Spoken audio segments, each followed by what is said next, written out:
नमस्कार दोस्तों, शिक्षक दिवस की आप सभी को ढेर सारी शुभकामनाएं। मित्रों, आज की वीडियो में हम बात करेंगे कि शिक्षक बनने के लिए क्या वो रणनीति हो कि जिससे हम अपने लक्ष्य को प्राप्त कर सकें। परीक्षा में प्रश्न कहाँ से आते हैं, इस पर भी हम बात करेंगे। और आखिर के वो क्या गलती हम करते हैं कि परीक्षा में सरल प्रश्नों को भी हम गलत कराते हैं। तो ये तीनों सवालों पर हम इस वीडियो में चर्चा करेंगे। वीडियो पसंद आए तो उसको अधिक से अधिक लाइक और शेयर कीजिएगा और चैनल को जरूर सब्सक्राइब कर लीजिएगा। चलिए मित्रों, करते हैं वीडियो प्रारंभ। देखिए मित्रों, सबसे पहले हम बात करते हैं कि आखिर परीक्षा हॉल में हमसे क्या गलती हो रही है कि हम सरल प्रश्नों को भी गलत कर देते हैं। देखिए, इसके पीछे सीधा सीधा रीजन ये है कि आपकी तैयारी करने का तरीका ही गलत है। जिस दिशा में आप तैयारी कर रहे हो वो तरीका ही गलत है, क्योंकि आपका पढ़ने का तरीका अगर सही होता तो आप सरल प्रश्न को गलत ही नहीं करते। हो सकता है कि कई बार गोले भरते समय गलती हो जाए, वही एक अलग चीज़ है। लेकिन आपने जैसे मान लो कि परीक्षा में कुल 100 प्रश्न हैं, 100 में से मान लो कि 50 प्रश्नों के आपको आंसर आ रहे हैं, वो तो आपने सीधे भर दिए हैं। अब 50 प्रश्न हैं, 50 में से 30 प्रश्न जो हैं वो डाउटफुल हैं, 20 के आपको बिल्कुल आंसर नहीं आ रहे हैं, तो ये तो छोड़ने लायक है, इनको आपने छोड़ दिया है। लेकिन 30% ऐसे हैं जो डाउटफुल हैं, जिनमें आपको 2 ऑप्शनों में डाउट है, और यहाँ पर भी आप जो है गड़बड़ कर देते हो भरने में। ठीक है, तो यहाँ पर भी आप सही आंसर को चुनने में गलती करते हो। इसका सीधा सीधा रीजन है कि ये 30 प्रश्न आपने पढ़े तो थे, लेकिन इस तरह से नहीं पढ़े कि ये आपके दिमाग में स्थायी तौर पर छप जाएं। देखिए, इसके लिए मैं आपको उदाहरण देता हूँ। अब देखिए, जैसे कि मैंने कम्युनिटी पोस्ट पर हमेशा प्रश्न डालता रहता हूँ और वहाँ पर आपका रेस्पॉन्स अच्छा मिलता है। तो देखिए, जैसे मैंने प्रश्न डाला था कि खारे पानी की स्थायी बड़ी झील कहलाती है। अब ये सब ने आपने पढ़ा है, लेकिन पढ़ने का तरीका क्या रहा है वो देखिए कि ये पूछ क्या रहा है। आप एग्जाम हॉल में प्रश्न को ढंग से पढ़ते ही नहीं हो, और वो ही यहाँ पर भी कर रहे हो कि आपने पढ़ा तो है इसको, लेकिन अच्छे से नहीं पढ़ा कि खारे पानी की स्थायी बड़ी झील आपसे पूछी गई है। ठीक है, और यहाँ पर देखिए 84% का जो आंसर है वो खडिन है, जबकि ये गलत आंसर है। ठीक है, 5% रण को दे रहे हैं, ये भी गलत आंसर है। तल्ली को 2% दे रहे हैं, ये भी गलत आंसर है। यानी आप देख सकते हो कि 91% जो है वो तो गलत आंसर दे रहे हैं, केवल 9% का आंसर सही है, पलाया, ये इसका राइट आंसर है।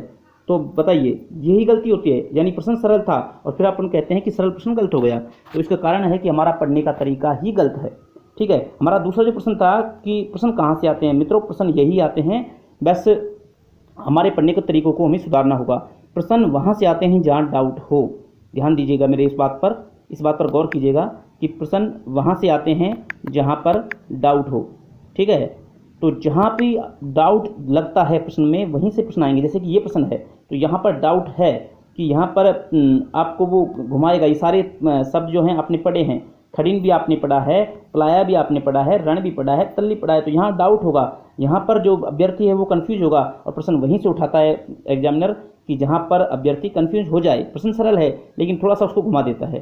देखिए, जैसे कि अब इस प्रश्न को देखिए, नहरों का देश है। अब ये सीधा सा प्रश्न है, इफेक्ट है, तो इसमें कोई घुमाया नहीं है, और यहाँ पर इसीलिए 86% ने सही आंसर दे दिया है।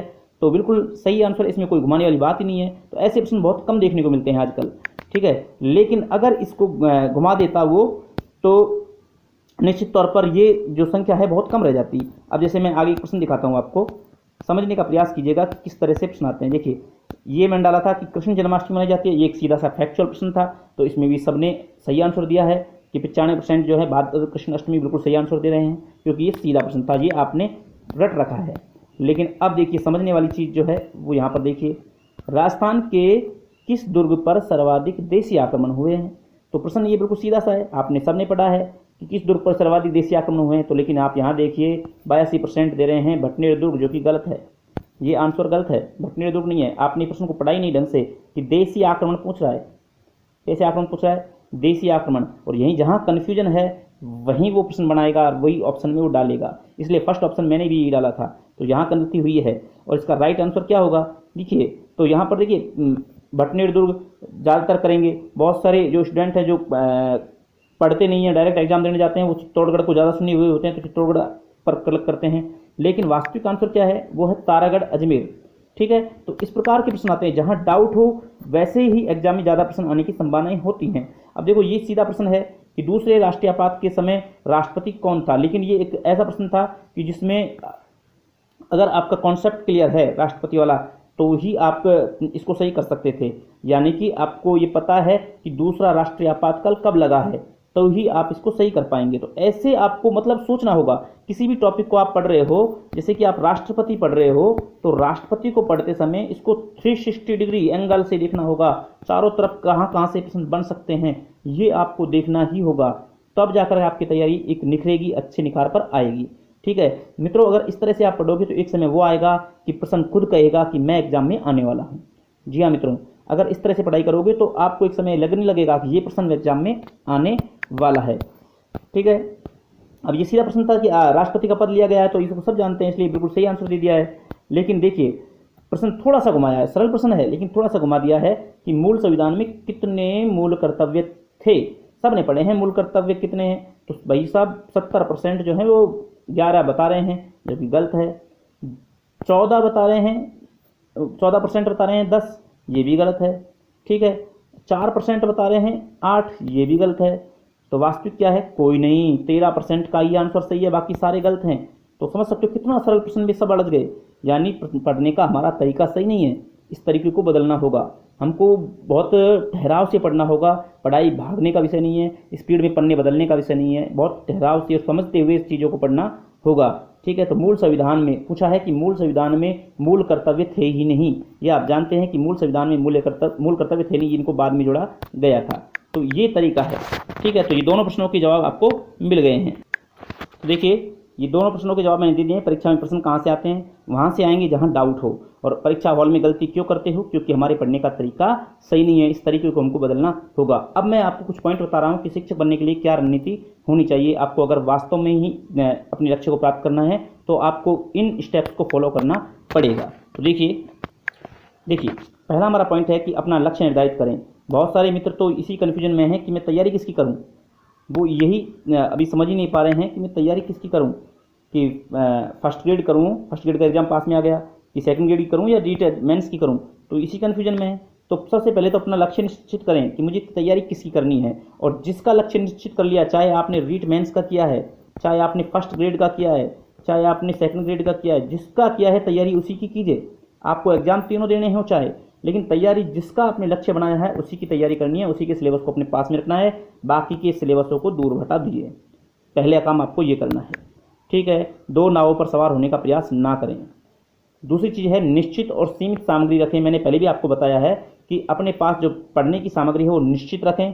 निश्चित मटेरियल होना चाहिए अपने पास कि मेरे को राजस्थान जी के यहाँ से पढ़ना है, इंडियन जी के यहाँ से पढ़ना है, साइकोलॉजी इसमें से पढ़नी है, ठीक है, और सब्जेक्ट इसमें से पढ़ना है। मतलब ये जो निश्चित फैक्ट है वो होना चाहिए, सीमित सामग्री होनी चाहिए और इस सीमित दायरे में हमको पढ़ाई करनी है।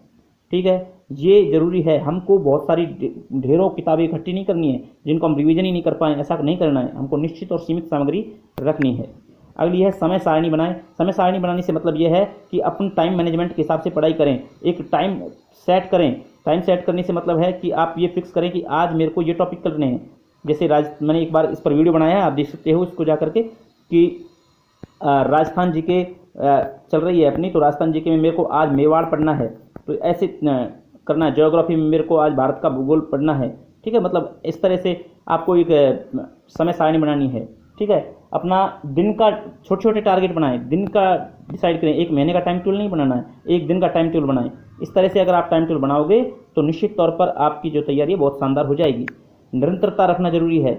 अपनी पढ़ाई को निरंतरता देना जरूरी है। यदि आपने गैप दे दिया, जैसे मान लो आपकी पढ़ाई बहुत अच्छी चल रही है लेकिन आप इसी बीच में कोई फंक्शन आ गया या घर पे कोई काम पड़ गया और आप चले गए घर, या फिर किसी कामवश आपकी पढ़ाई बाधित होती है, तो ये एक दिन की पढ़ाई आपके 3-4 दिन को खराब कर देती है। ठीक है, इसलिए उन सभी चीज़ों को आपको छोड़ना होगा और अपने पढ़ाई में निरंतरता लानी होगी। निरंतरता से भैया आपका जो आत्मविश्वास है वो भी बढ़ेगा और पढ़ाई में आपकी जो तारतम्यता है वो एक शानदार तरीके से हो जाएगी। अगली चीज़ है मोस्ट इम्पोर्टेंट अभ्यास। बार बार अभ्यास करना होगा। करत करत अभ्यास के जड़मति होत सुजान, है ना। आप सब जानते हैं कि रस्सी आवत जाते सिल पर पड़त निशान। तो भैया अभ्यास बहुत ज़रूरी है। जितना ज़्यादा अभ्यास करोगे उतना ही ज़्यादा आपकी पढ़ाई में निखार आएगा।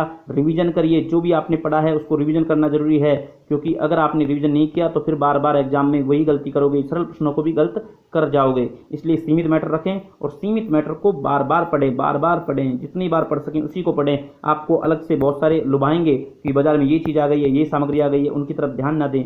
अपने निश्चित मैटर को बार बार पढ़ें, ये अभ्यास जरूरी है। और सकारात्मक रहें, ऐसे लोगों से दूर रहें जो आपकी नेगेटिविटी फैलाते हैं।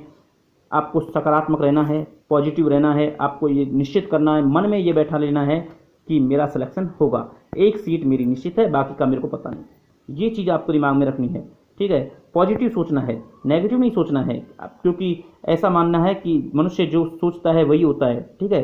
तो अगर आपने ये सोच लिया कि पता नहीं क्या होगा, होगा कि नहीं होगा सिलेक्शन, तो निश्चित तौर पर आपके सिलेक्शन में बाधाएं आ सकती हैं। इसलिए एक निश्चित दिमाग में अपने बात बैठा लीजिए कि मेरा सिलेक्शन तो होगा, बाकी का मेरे को पता नहीं है, एक सीट तो मेरी निश्चित है।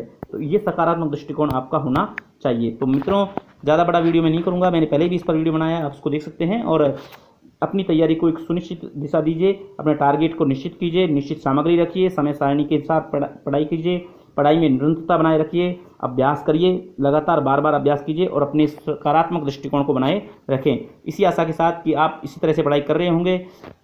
मिलता हूँ नेक्स्ट वीडियो में। वीडियो को अधिक से अधिक लाइक और शेयर जरूर कीजिएगा, चैनल को जरूर सब्सक्राइब कर लीजिएगा। मिलते हैं नेक्स्ट वीडियो में, तब तक के लिए जय हिंद, जय भारत।